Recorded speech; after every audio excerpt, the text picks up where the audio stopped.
Chào các bạn nhé. Hôm nay Trọng Điều sẽ chỉ cho các bạn cắt format 5D. Trọng Điều sẽ chỉ cho các bạn cách làm file và cách cắt như thế nào.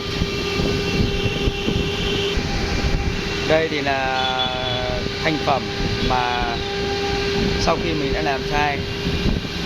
Lúc này thì máy đang chạy nhé. Giờ thì Trọng Điều sẽ chỉ cho các bạn cách làm file trên máy như thế nào.